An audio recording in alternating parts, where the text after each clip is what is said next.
The history of computer security. From 1970 to 1989, telephone networks. While perhaps the earliest instance of computer security arose out from a need to physically protect hardware, the most modern problems of remote security didn't take shape until curious individuals began exploring and eventually compromising the increasingly complex and automated telephone networks.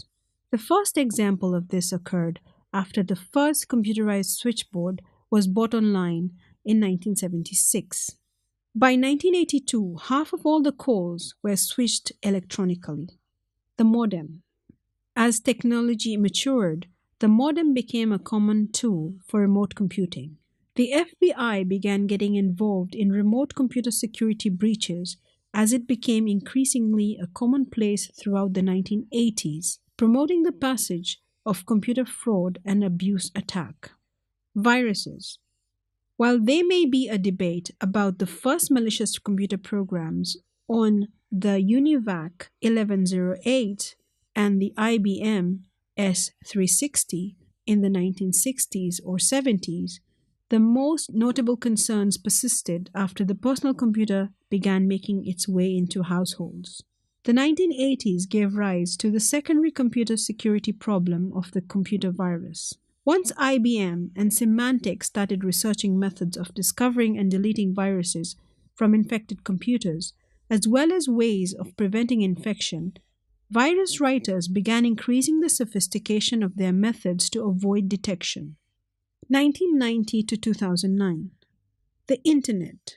While most of the security issues in the 1980s involved directly communicating with a computer or a network via a modem, the Internet created a vastly underprotected interconnectivity of networks that made security even more complicated.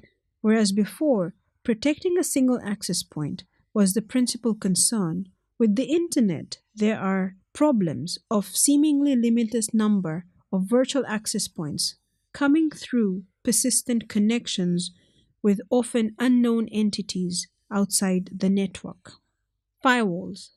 While first created by Cisco in the 1980s, firewalls did not become a principal network security technology for the Internet until there was significant need to secure sensitive systems. Firewalls are useful in that they become the central gatekeeper for all incoming and outgoing connections.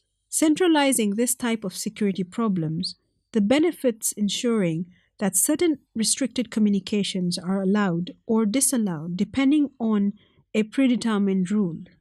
Escalated attacks. As the number of companies and government organizations throughout the world increased their dependency on computers and the Internet, so did malicious attacks.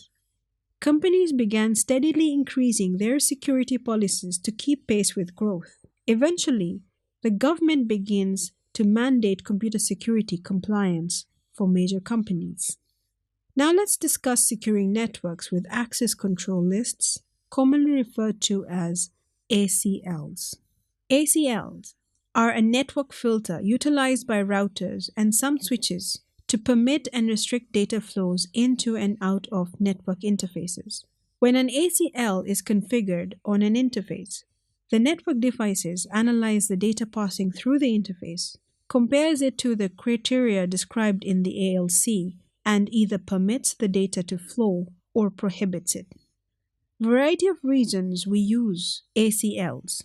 The primary reason is to provide a basic level of security for the network. ACLs are not as complex and in-depth of protection as state firewalls, but they do provide protection on a higher speed interfaces where the line rate speed is important and firewalls may be restrictive. ACLs are also used to restrict updating for routing from network peers and can be instrumental in defining flow control for network traffic. Let's now look at types of access control techniques.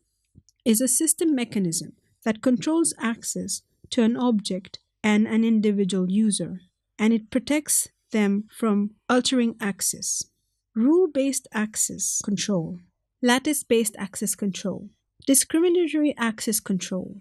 Here, an individual user can set an access control mechanism to allow or deny access to an object. Originator controlled access control. A system mechanism that controls access to an object and an individual user prevents them from altering that access. Thank you.